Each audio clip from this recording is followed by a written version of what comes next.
Hi and hello YouTube friends. We are back with an actual book video for once, and I'm going to be reviewing, I'm going to be giving my bests, worsts and a little bit of a book haul. Again, you can tell I'm really new to this, can't you? Because I don't really know what I'm doing. But I've been seeing obviously everyone else doing the top books of 2024, least favourite books of 2024. A lot of mine were ebooks. So if I can figure out how to use my program that I have properly, I will hopefully be able to put up some like little pictures for those ones. If not, please forgive me. We will start off chronologically, bar one. There is one that I read in February that will be second to last, and there is a reason for it. So, to start with, this year, my first favourites of the entire year were The Lord of the Rings. This is my fiance's very, very beautiful kind of collection. I do have exactly the same books. It's just his are in a nice little container. I've loved Lord of the Rings since I saw the films. I mean, if you've seen Lord of the Rings, you know exactly what I'm talking about. They're such comfort films for me. I can watch them, I can have them on in the background whilst I'm doing things. But I only read the books for the first time this year, and oh my god, like the Tom Bombadil erasure I think is my biggest issue. Because why was Tom Bombadil not in the bloody movies, you know? But fantastic. I think as someone who reads a lot of fantasy, because I've read a lot of like Robert Jordan, etc. I say etc. like I've named loads. But I've read a lot of high fantasy, and finally being able to read the Lord of the Rings series and understand where so many of my favorite fantasy concepts and ideas come from was beautiful. And like the books, as always, are just so much better. They're so much better than the movies, and like it pains me to say that because I love the movies with my whole heart. But yes, Lord of the Rings trilogy. I did read The Hobbit, but I read that in December last year, so I don't really count it as this year's kind of reading review. But I think this should be required reading for everyone. The Lord of the Rings trilogy, beautiful. The my favourite of all three was definitely Return of the King. Just marvellous. Just that absolute best. So to start off very, very strongly, we have the entire trilogy of Lord of the Rings. Next on my list was The Ex-Hex by Erin Sterling. And this is a cozy little funny rom-com about right, I'll read you the synopsis if you haven't heard it.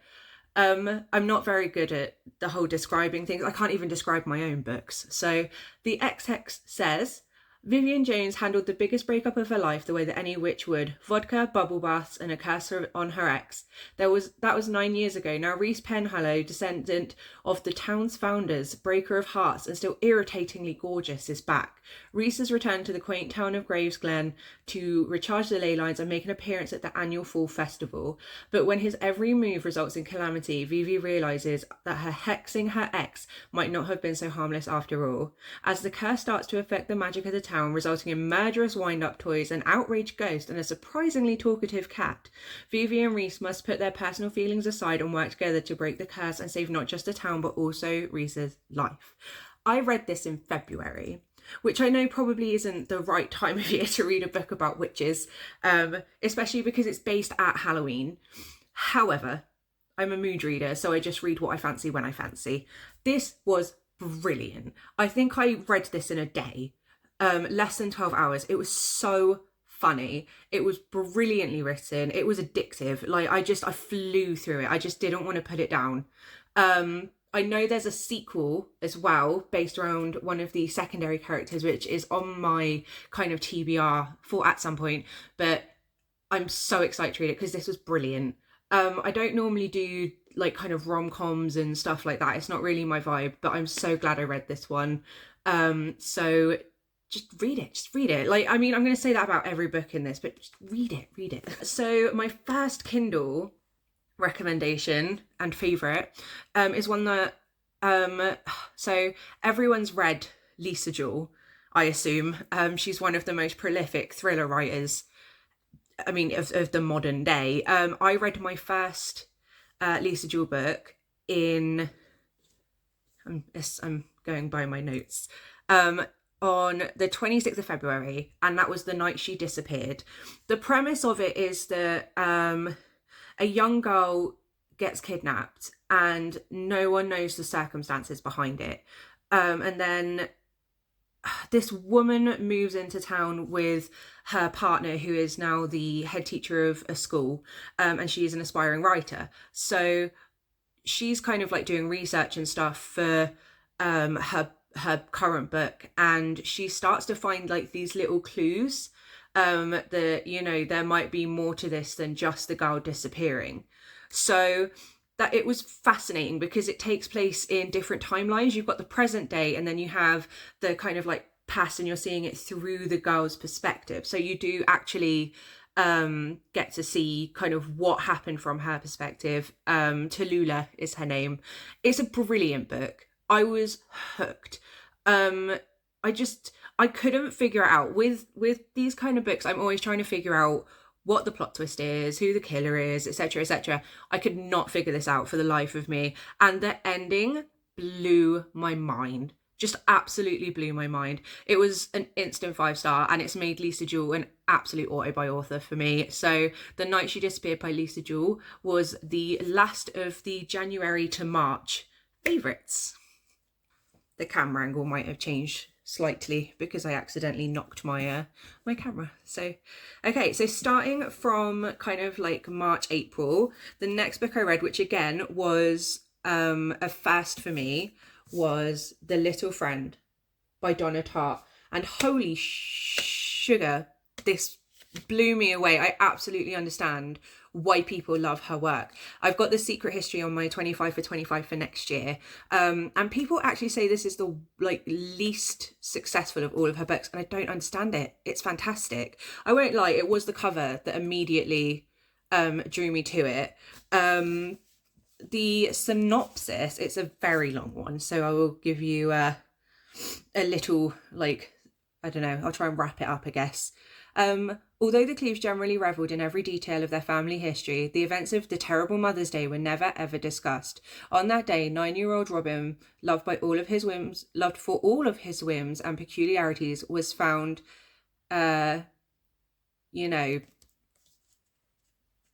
by the neck from a black tupelo tree in his own garden. 12 years later, the mystery, which is with its taunting traces of foul play, was no nearer a solution than it had been the day it happened.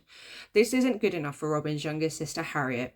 Only a baby when the tragedy occurred, but now 12 years old and steeped in the adventurous daring of favourite writers such as Stevenson, Kipling and Conan Doyle, Harriet is ready and eager to find and punish her brother's killer. Her closest friend Healy, who would try anything to make Harriet love him, has sworn allegiance to her call for revenge.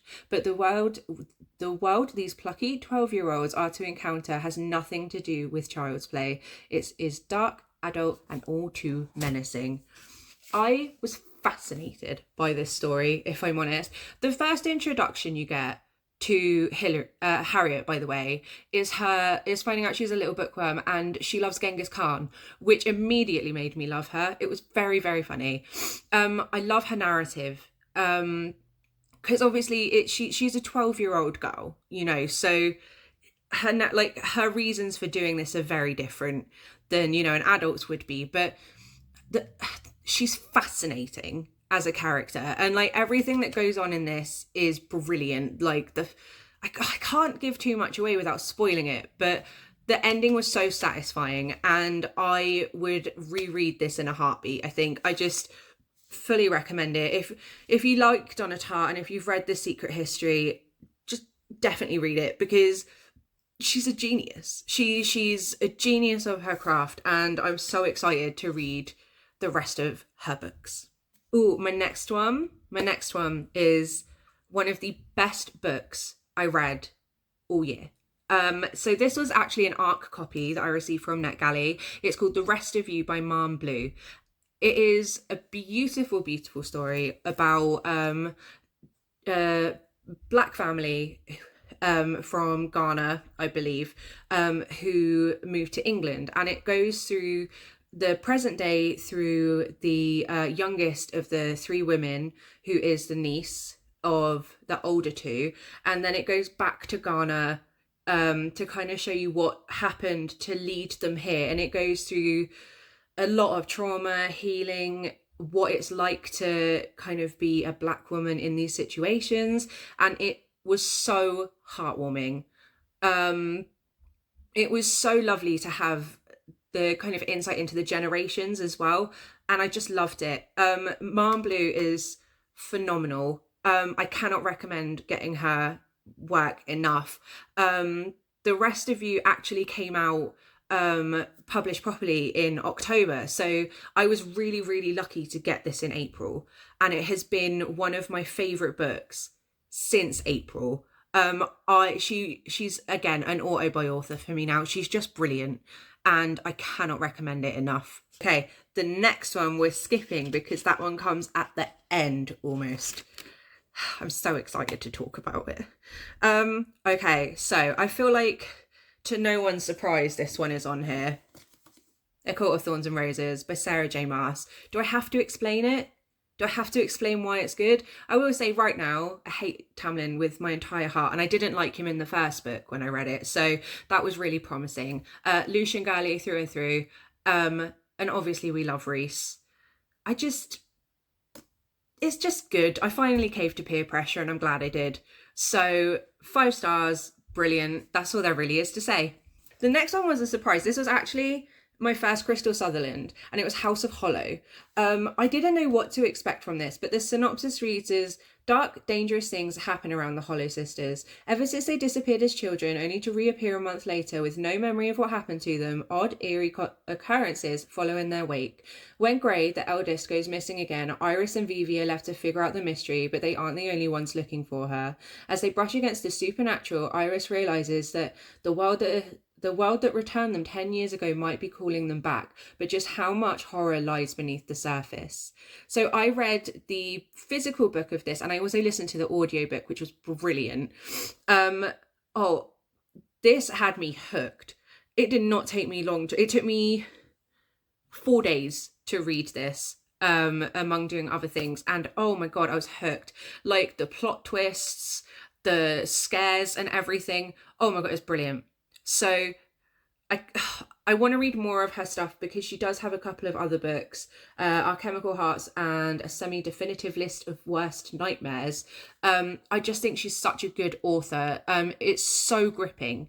And I can't, just, again, like I said with everything in this video, just read it.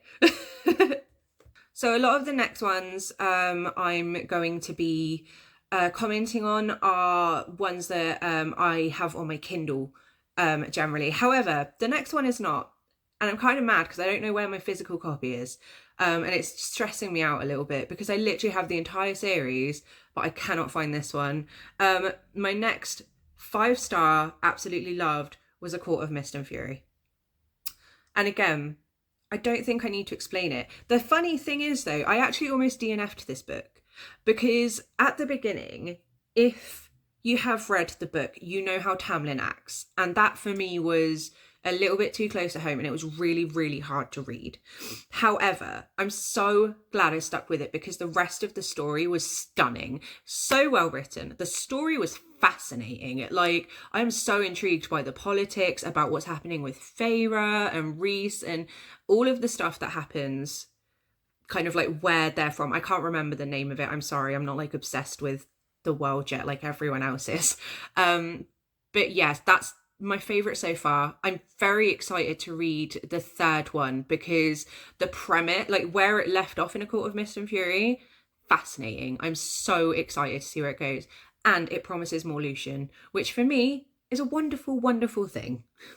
Okay, so my next one was another arc, and it was from one of my lovely Tumblr friends, Cameron C-Day, and it was called 9 Years Yearning. It's the first book in the Erinic verses, and it is a low-stakes fantasy book with a gay romance plot, and it's about these two kind of soldiers called Yuliak and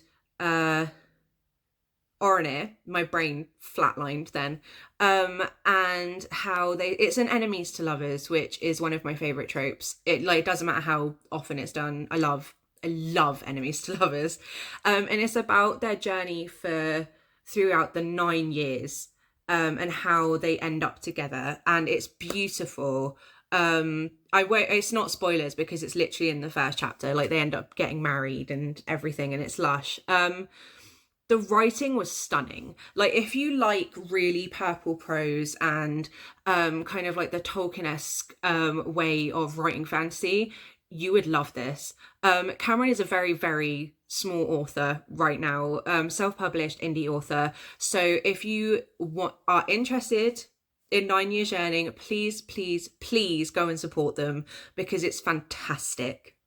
So my next 5-star favourite, well actually no, this was a 4.5-star favourite, was actually Monstrilio by Gerardo Samano Cordova. I had to read that slowly because I knew I'd get it wrong otherwise. This was actually the first book club pick for a book club that I'm in through Leah Crumpton Patreon, and again I finished this in less than 24 hours. It was brilliant.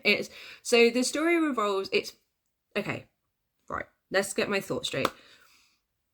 So this is like a fever dream, essentially. Like you feel like you're living in a fever dream, especially for like the first 2 parts.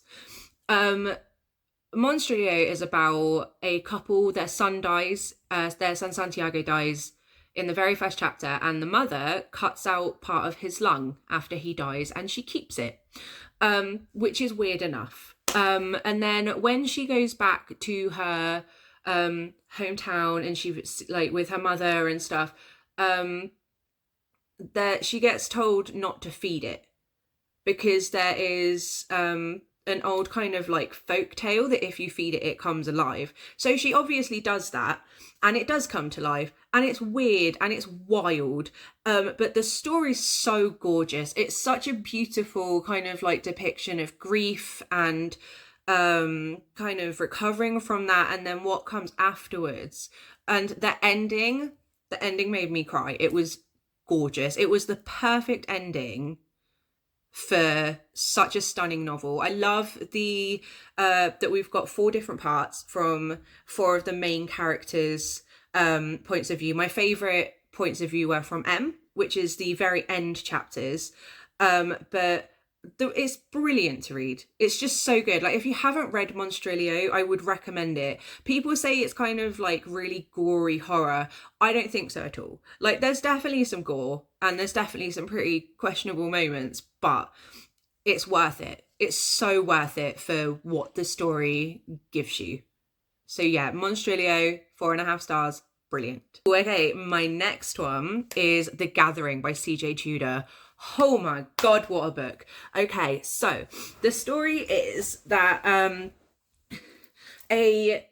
there's been some like murders and kidnappings happening that have been very similar to something that happened years and years ago, and they call in a kind of like expert from I can't remember where she's coming in from, but to this really small town in Alaska to help them figure it out. In this universe, vampires are a thing. Like they are protected by law, they have their own laws, like you can't just hunt them, etc.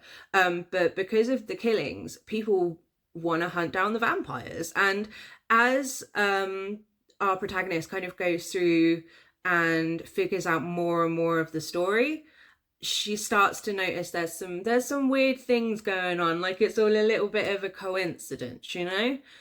Brilliant. I did not see the plot twist coming at the end. CJ Tudor is also now an author for me. So yeah, The Gathering, CJ Tudor, brilliant. So now we're on to my 2 favourites of the year.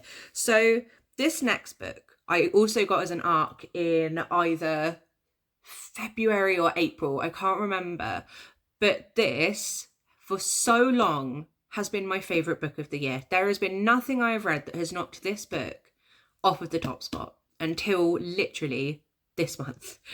So my my kind of second most favourite of the year is Something to Be Proud of by Anna Zoe Quirk. As you can tell, it's very, very like queer themed. And the synopsis reads as: Imogen Quinn, a chaotic bisexual with dreams of becoming a stand-up comedian, crushing stereotypes about autistic people, is on a mission. They're going to organise a pride festival that's accessible for everyone. After a tiny bit of convincing, she's joined by Ollie Armstrong, the openly gay captain of the football team, who could use a distraction from his parents' divorce. Enlisting the help of the infuriatingly perfect head girl, musicians, an artist, and a star baker, they form a dream team to plan pride, tackle injustices in their school and beyond. So you'd better listen out. They're getting ready to make some noise. And this cover's so beautiful, and like the back's stunning, and I was so honoured to get to read this. I won't tell you a lot because obviously it does kind of tell you what you need to know on the back, but I finished this and I cried. As a neurodivergent bisexual woman, if I had read this as a teenager, oh my God, I would have felt seen. I would have felt so seen. Even as an adult, I felt seen. So if you are queer, if you're neurodivergent, this is the book for you. And Anna Zoe Quirk is also a fairly new author as well. So I love to shout out new authors. So yeah, something to be proud of. Anna Zoe Quirk, brilliant. So now we're on to my favourite book of the year. And this took me a little bit to read because I was like doing other stuff in between. However, this is a book I've had for a very long time, and I didn't read it until one of my lovely Waterstones friends suggested that I do. So I did, and it was A Discovery of Witches, and oh my God, why did I wait so long? The synopsis is tiny. It literally says, a world of witches, demons and vampires, a manuscript which holds the secrets of their past and the key to their future. Diana and Matthew, the forbidden love at the heart of it. You guys, like, if you've read this, you know, right, okay. But this, if I could give this like 6 or 7 stars, I would, because holy goodness, I have not loved a first book in a trilogy this much since I read The Taste of Blood Wine by Frida Warrington. This, A Discovery of Witches, is so intelligently written. Like, because a lot of romantasy for me feels very young adult and I don't really enjoy reading it. However, this, oh my God, I was hooked. It was so intelligent, and because it's set at Oxford University, Diana's a historian and Matthew is a professor. So a lot of it is set in the library where they're doing research, etc. And it's just, it hooks you because the more you find out, the more invested you are. But again, it's so intelligently done. I felt like it, I just think Deborah Harkness is a fantastic writer, and I would recommend this book to everyone. Like, if you like fantasy, if you like romance, this is it. Like, this is the best book I have ever read. This is quite possibly one of my favourite books of all time. So now we're on to my worsts of the year. Like, this was coming. I didn't actually have a lot, to be honest. However, there were some that absolutely just boiled my pee. Do you know what I mean? Like, right, so the first one, okay, I bought this from a charity shop because this was right after I started watching Bridgerton, and you know, you go through the Regency era thing, and you know, you want to buy everything. I bought The Duke Alone by Christy Caldwell. Just don't. Like, I literally wrote down for this, girl really wanted to be Julia Quinn and failed. Christy was trying way too hard to be descriptive, but it came way too much to the point of being annoying. I DNF'd it at chapter 5. It was just like, it just got to the point where I was like, oh my God, it's a Regency romance, we get it. Do you know what I mean? Like, just awful. Didn't like it, won't recommend it. And by the sounds of it, the rest of her books are very much the same. So Christy Cadwell, not really an author. That was on my worsts of this year, was She Won't Leave by James Cain. This is a thriller. It was actually an ARC that was sent to me, and I did read the full book. It was about some newlyweds, and some stuff happens, and the husband's mother has to come live with them, and it's basically all about like how the mother hates the wife and like stuff happens and etc. But it did commit the cardinal sin that no thriller should ever commit. It was so boring. Like, there was nothing happening for the longest time, and then when it did, I was over it. I just didn't care. All I wanted at that point was for it to finish. The characters were so unlikable. The main character, her husband, the mother, like everyone was so unlikable. And I just can't. I just can't. Like, there was a plot twist in there that caught me off guard, as well as another thing that is too spoilery. And like, they were fine, but it was not worth reading. It was boring. And when you're at a point where you're just waiting for a book to finish, you know it's not good. Like, the only reason I didn't DNF it is because I was reading it for an arc. And obviously I want to give arc authors my best kind of opinion possible. So yeah, She Won't Leave was just absolutely not for me in the slightest. Oh my god, okay, another one. I read a lot this year that have just really disappointed me. The next one is The Haunting of Smythe House. Oh, Smythe House, sorry. No, it is Steyr House. It's the part of the Smythe trilogy, by Amy Cross. It's a horror. Oh, shit. Like, I DNF'd it at 60%. The premise was fine. That was it, though. Do you know what I mean? Like, there was too much dialogue for me, and there was nothing really happening. And yeah, just, I don't really have a lot to say about it. So yeah, The Haunting of Steyr House by Amy Cross. Another one, okay, so my next one, which I was actually very disappointed with, was Anam Cara, A Book of Celtic Wisdom by John O'Donoghue. Now, if you know who John O'Donoghue is, you know that he is absolutely respected in what he does, and he's quite a prolific author. However, I was very disappointed. I love a good kind of poetic flowery book, but it was trying way too hard to do that. It was trying to be more kind of flowery and poetic than it needed to be. And there was a lot of religious content. Like, there was a lot of, because obviously I know that being of Irish descent, like, I know that, you know, religion is very important, but what I was reading I expected to be more spiritual and to do with nature and everything, and it wasn't. It was very, very religious, and as someone with religious trauma, it just wasn't for me. I DNF'd it at 32%. I have got a couple of other John O'Donoghue books that I do want to give a try, so fingers crossed those ones are better, but a little bit disappointed. So my next book is a controversial one. The Cruel Prince by Holly Black. This one is a controversial one for me because I hated it. I gave it 3.5 stars, but I hated it. The main characters, I hated them.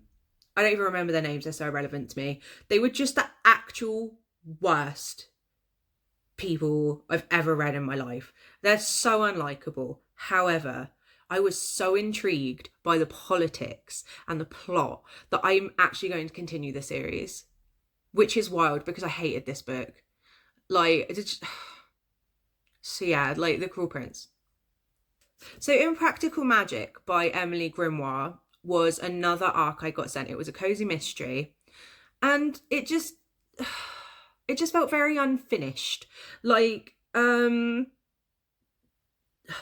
it tried too hard to be like quirky and funny. Like, it was very like Gilmore Girls meets Charmed, etc., etc. So the premise of it should have been wonderful. It was about returning home to tense family stuff, magic's going wrong, something's happening. It should have been great. It had so much potential.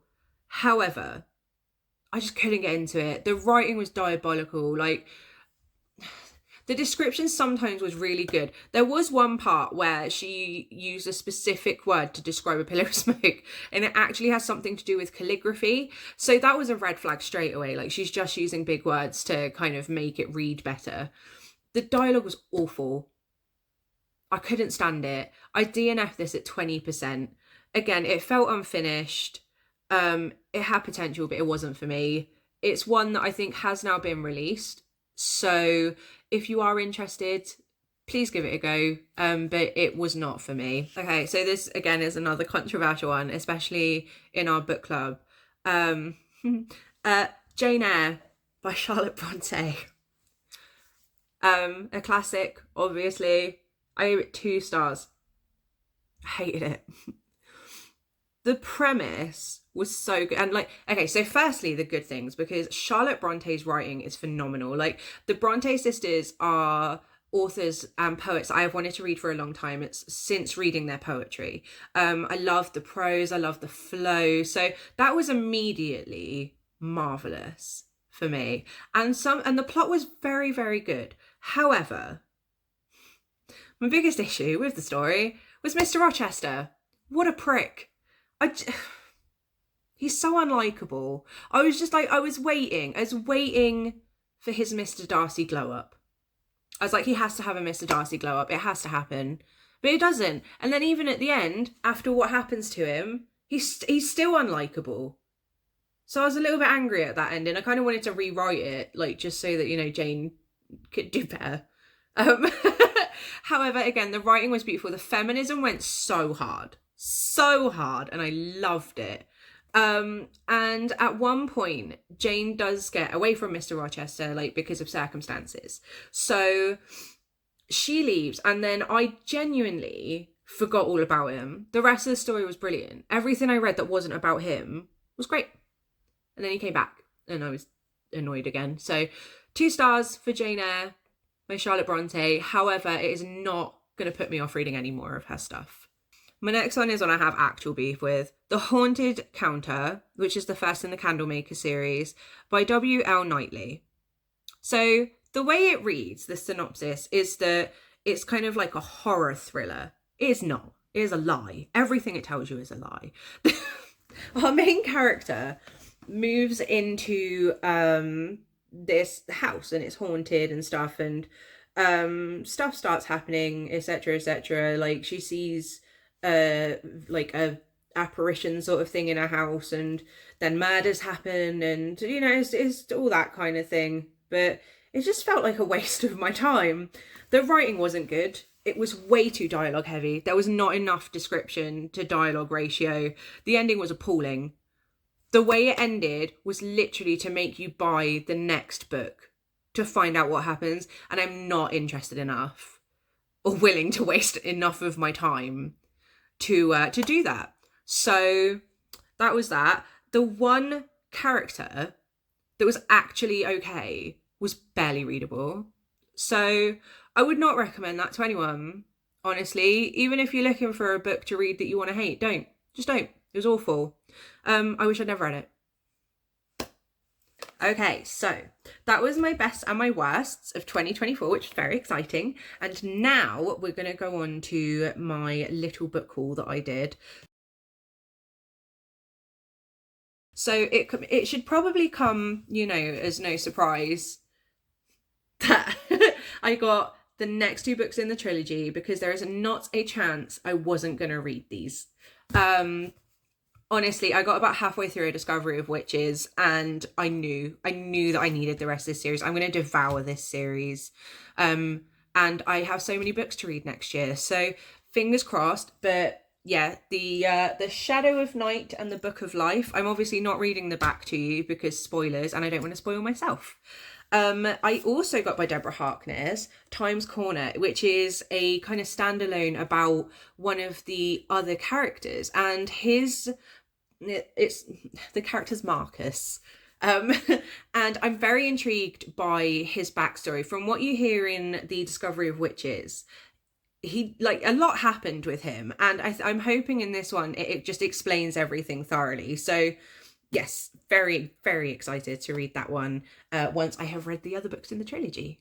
My next books are all charity finds. So the first one is The Valley of Amazement by Amy Tan, and that cover is so stunning. I will read you the synopsis for each of these because, again, I'm just very bad at explaining books. In turn of the century Shanghai, Violet Minturn is raised by her American mother in the city's most renowned courtesan house. When the revolution comes, a cruel deception forces Violet to become a virgin courtesan. The Valley of Amazement is a story of 3 women bound by blood and betrayal, but it is Violet's determination to forge her own destiny that propels this bittersweet tale of family secrets, changing identities, and lost love. I love the premise of this. One of my goals for this year and for next year is actually to read more by kind of like BIPOC authors. And this, and I'm really invested in kind of Asian literature. We watched Shogun this year. That's on my 25 for 25. Did not realize how big that was. Very intimidating. But I'm so fascinated and enamored by Asian culture. So I saw this, had to get it. And on a similar vein, I also found Red Lotus by Pai Kit Fei. And it's very similar kind of premise. It reads, I'm so sorry if I butcher any of this, by the way. Li Zia refuses to succumb to the fate of a concubine. Beautiful and quick-witted, she desires more than just to be a painted slave. When her father orders her feet to be bound in the illegal and cruel practice of the Golden Lotus, she cleverly outwits him. Li Zia knows her feet will be her freedom. Her willful spirit sends her to the silk-weaving factory of 10 Willows. Here, among the strict rules and brutal punishments, Li Zia finds her first loving family, but her happiness is short-lived. Forced to flee rather than be called to the silk merchant's bed, Li Zia is dealt a deadly punishment, but is rescued just in time by Ben Devereaux, a mysterious foreign devil. Together with Ben, Li Zia takes the first steps of a dangerous new journey. It just sounds wonderful. Like I've gotten really into kind of like literary fiction this year. Like I want to read more literary fiction, and this just sounded beautiful. Okay, so despite what the cover says, I did not get this from the works. I got it from a charity shop, and it is Walkers by Graham Masterson. I recently read The Manitou by Graham Masterson, and it blew my mind. It was so good because I went on a bit of a horror binge recently, and I didn't realize it was written in like the 1970s because there were some really questionable like things in it, and I went and looked at the time period and I was like, oh, that makes sense. But The Manitou is brilliant. It's actually the first in a series of, I think, 7 books. And I didn't realise that he was still releasing stuff. So I was really excited to find this one. I mean, it's quoted by Stephen King saying, God, he's good. And if the king of horror says something like that, you know you're onto a good one. So The Walkers says, an idyllic retreat or a madhouse soaked in blood? Only the Walkers can tell you. The Oaks is an idyllic, upmarket country club, but its ornately carved walls hide a horrific past. 60 years ago, the house was an asylum, home to crazed psychopaths. One night, all of them disappeared, never to be seen again. Jack Reed, the owner of the Oaks, has no idea about the building's terrible history. It is only when Jack's son is dragged into the walls of the mansion that he realises what happened 60 years ago, and just where the inmates have been living all this time. I am a sucker for a horror story set in an asylum or a haunted house or something like that. So the minute I read Asylum, I was like, yes. But I think honestly, Graham Masterson has also just become an auto buy for me because, yeah, it just sounds so good. To the Surprise of No One, Lisa Jewell, The Family Upstairs. I think this is the first in a duology. I might be wrong, but I know that there is a second to this. But it's Lisa Jewell. I was going to buy it.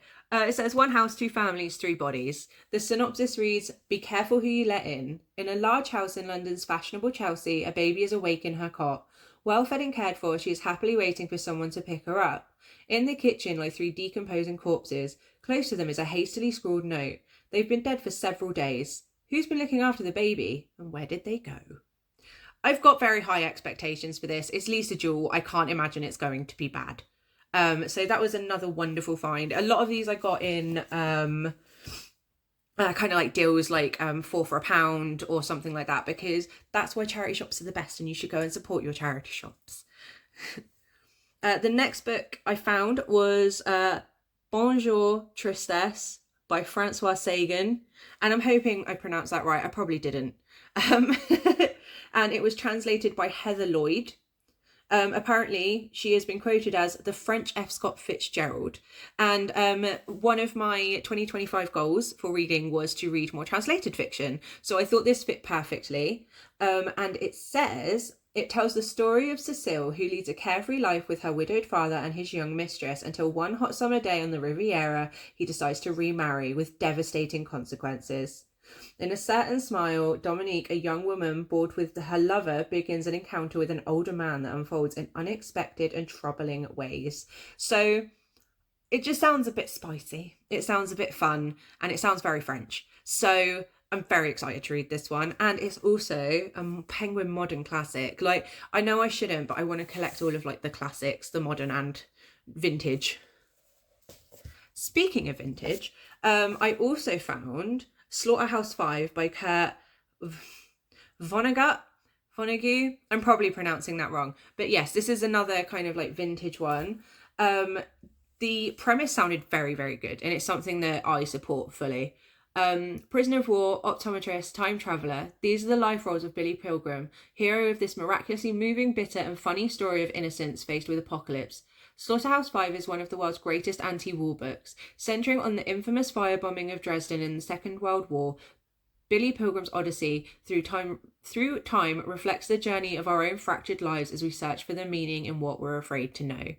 And that just sounds fascinating to me. I love books that aren't just happy endings. If you watched my first kind of book introduction video, you'll know that as a writer and a reader, I like realistic fiction. I like tragedy, I like suffering, I like struggle. It can have a happy ending, but I just like it to be realistic. And I don't know whether this will have a happy ending, but I'm very excited to read it. My next book, which is really funny because I was watching one of my favourite YouTubers, Tyrone, today, who is Bookish Dads Reacts. I think I might have got that wrong. I'll edit if I have. And he was saying how he found a man called Ove or Ove in a charity shop. I also found a man called Ove or Ove in a charity shop by Frederick Backman. This just sounds so lovely. I know that there's been a film made by Tom Hanks. I've not seen it. I've not really heard much about it. But it says on the back, the synopsis, all you need is Ove. At first, Ove is almost certainly the grumpiest man you will ever meet. A curmudgeon with staunch principles, strict routines, and a short fuse. People think him bitter, and he thinks himself surrounded by idiots. Ove's well-ordered, solitary world gets a shake-up one November morning when the appearance of new neighbours, a chatty young couple and their two boisterous daughters, who announce their arrival by accidentally flattening Ove's mailbox with their U-Haul. What follows is a heartwarming tale of unkempt cats, unlikely friendships, and a community's unexpected reassessment of the one person they thought they had all figured out. Ove is all you need. It just sounds beautiful, and I know that there's quite a plot twist or something in this, but I don't know a lot. Again, I heard that it was very, very good. So A Man Called Ove, lovely, very, really excited to read it. Next one I found is one I was quite interested in for a while because I've seen a lot of people read this, and it's In Memoriam by Alice Wynne. And as far as I'm aware, it follows two men who are kind of romantically involved, and then one of them has to go to war and the other follows them. We'll read the synopsis together to make sure that, I am in fact correct, which I probably won't be. In 1914, war feels far away to Henry Gaunt, Sidney Elwood and the rest of their classmates, safely enclosed in their idyllic boarding school in the English countryside. At 17, they're too young to enlist, and anyway, Gaunt is busy fighting his own private battle, an all-consuming infatuation with his best friend, the dreamy, poetic Elwood, not having a clue that Elwood is in love with him, and always has been. When Gaunt's German mother asks him to enlist in the British Army to protect the family from anti-German attacks, Gaunt signs up immediately, relieved to escape his overwhelming feelings for Elwood. The front is horrific, of course, and though Gaunt tries to dissuade Elwood from following him to battle, Elwood soon rushes to join him. Out in the trenches, Elwood and Gaunt find their fleeting moments of solace in each other, but their friends are all dying in front of them, and at any moment they could be next. So I was sort of right. It sounds beautiful. As a writer of queer stories and a lover of queer stories, I'm a huge, huge advocate for supporting the authors who write them, especially if they write stories like this. This year has been one of learning for me in the respect of history. My partner has shown me a lot of stuff on World War II, what happened. Because in England, our history is about World War II. They teach you about World War II, but they only really teach you about the English side of it, how the British survived, how the British coped in the war. They don't tell you anything about the other sides of the war. They don't really tell you a lot about what the effects of the war had on people. So I'm so ready to read more books like this. I've got a lot of books about Hitler that I want to read to kind of understand his viewpoint. We watched A Band of Brothers. That show wrecked me. Like, I don't think I've ever watched a TV show and cried so much at every episode. If you want to know more about the realities of kind of World War II and what happened in the trenches, I fully recommend A Band of Brothers. It was beautiful and it was heartbreaking, and I don't think I can ever watch it again because it hurt my soul. But it was fantastic. So, and I actually have the book, A Band of Brothers, which is what the TV show is based on. So that's on my list to read next year. But the minute I saw this, I thought, for £1.50, how can I not? Like, beautiful hardback copy. And yeah, I'm so excited to read this one. I know I've said that about a lot, but this one really kind of hit for me. And I was so ready to just pick this one up and read it. So this might be a really early 2025 read. My last book that I got it's a non-fiction. It's called Longitude. I'm really struggling today. Like, I'm a writer and I can't speak. It's awful. It's called Longitude by David Sobel, the true story of a lone genius who solved the greatest scientific problem of his time. Like, look how beautiful that is. Gorgeous. Like, and like the back's stunning as well. Like, honestly, it was the cover. I judged a book by its cover. Like, we've all done it. Don't pretend you haven't. And the synopsis says, anyone alive in the 18th century would have known that the longitude problem was the thorniest scientific dilemma of the day and had been for centuries. Lacking the ability to measure their longitude, why is that such a hard word to say? Longitude, sailors throughout the great ages of exploration have been literally lost at sea as soon as they lost sight of land. Thousands of lives and the increasing fortunes of nations hung on a resolution. The quest for a solution had occupied scientists and their patrons for the better part of 2 centuries when, in 1714, Parliament upped the ante by offering a king's ransom, £20,000, to anyone whose method or device proved successful. Countless quacks weighed in with preposterous suggestions. The scientific establishments throughout Europe, from Galileo to Sir Isaac Newton, had mapped the heavens in both hemispheres in its certain pursuit of a celestial answer. In stark contrast, one man, John Harrison, dared to imagine a mechanical solution, a clock that would keep... It's continued on the back. A clock that would keep precise time at sea, something no clock had ever been able to do. Longitude is the dramatic human story of an epic scientific quest and of Harrison's 40-year obsession with building his perfect timekeeper, known today as the chronometer, full of heroism and chicanery. Doesn't sound like a real word. Chicanery, brilliance and the absurd. It is also a fascinating brief history of astronomy, navigation and clockmaking. Through David Sobel's consummate skill, Longitude will open a new window on our world for all who read it. So yeah, it sounded very interesting. I love history. I love the idea of this one particularly.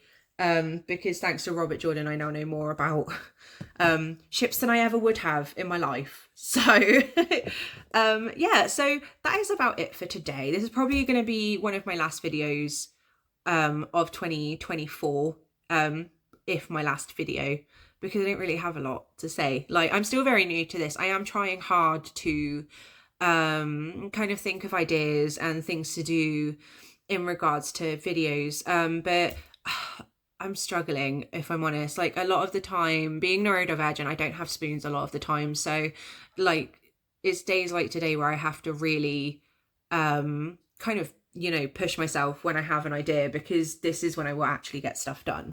So this is a very long video and I'm very sorry, sort of. If you've stuck around to the end, thank you very much. I have all of my socials linked, like, on my channel thing, like, it's all listed. I have to do the whole like and subscribe, because you do get sued by YouTube if you don't. I'm kidding.